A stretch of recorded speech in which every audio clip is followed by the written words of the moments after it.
Let me bring our panel in, and Charlie will stay with us as we talk a little bit more about this. Fox News contributor, National Review editor Rich Lowry is here, former George W. Bush policy advisor Michael Barnes, and Washington Examiner White House correspondent Sarah Westwood is here as well. We talked a lot about Scaramucci, of course, but he's the guy on his way in. Let's talk for a moment about the guy on his way out, and a look back now at the best of Sean Spicer. This was the largest audience to ever witness an inauguration, period. Shannon, Glenn, this isn't a TV program. We're going to, Shannon, okay, you don't get to just yell out questions. We're going to raise our hand like big boys and girls. Don't make me make the podium move.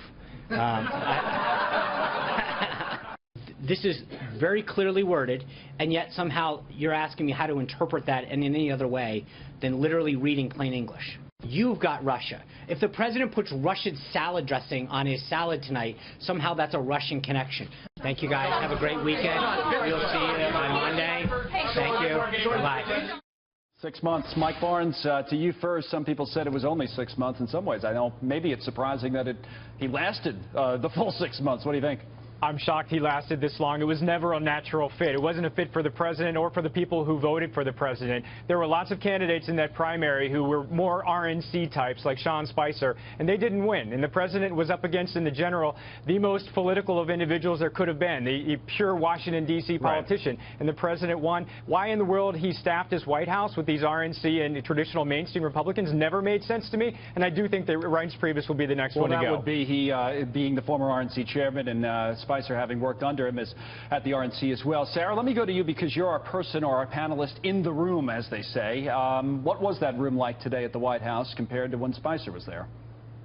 Yeah, look, I think that when Sean Spicer conducted the briefings, even, the only point of comparison we have is when Sarah Huckabee Sanders conducts the briefings. It is kind of a night and day experience. There is a feeling of more tension with the media, more excitement even when Sean Spicer used to do the briefings. That's not necessarily a good thing for an administration that was looking to get its message out over the din of the media bias or the media combative style with the White House. So I think Sarah Sanders' softer touch has been an improvement in the perspective of the White House. At least they are getting more of their message out. They're having less stories just about what happens in the daily briefings. There's more focus on the content of what is said. And the consensus that I get from talking to people in and around the White House is that while the departure of Sean Spicer is sad, it was inevitable that something needed to happen. Right. To fix the problems with the communications shop. Let me bring it back to our studio here in New York, and Rich Lowry, and then Charlie, you can jump in with this as well. There's obviously a few takeaways today. In a few minutes, I think we're going to talk about what this means for the Trump agenda, about what actually could get done or what might change about that.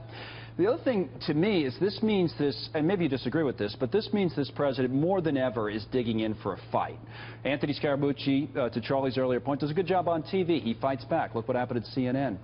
So have the odds gone up, say, maybe that Robert Mueller might actually be fired as special counsel? Is this president going to fight more than ever now? I wouldn't say this tells us anything about that decision whatsoever. I will say, and I like Sean Spicer, but one reason he seemed uncomfortable, I think, was he was trying to fulfill this combative role for an audience of one, which is President Trump. And that wasn't him, right? It was right. That's so not it just Sean. felt awkward. And Anthony, you saw it today. He's just a natural on camera. And he's a big personality. You can see why Trump gets him. They both get each other and enjoy each other's company.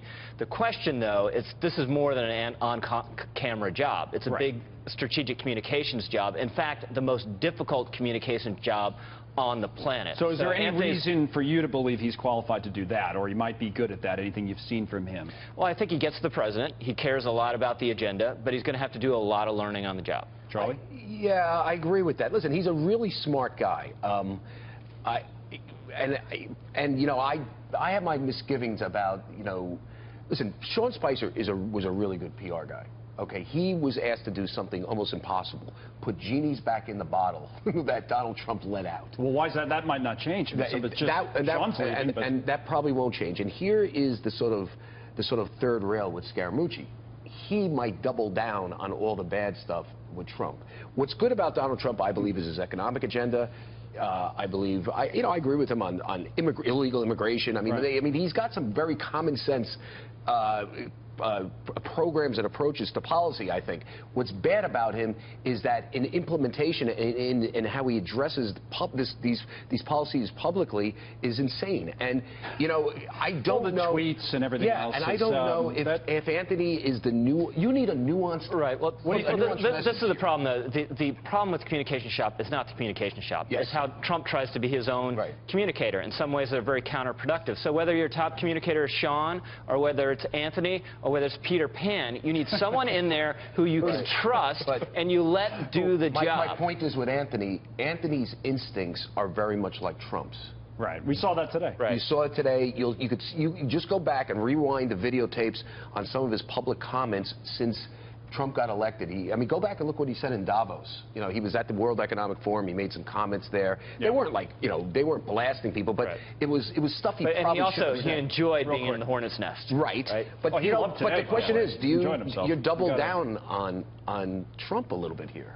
I don't know if it's a good idea or not, but yes, that's what they're going to do. Maybe it's great. I don't know, but it is what it is. Good start with our panel.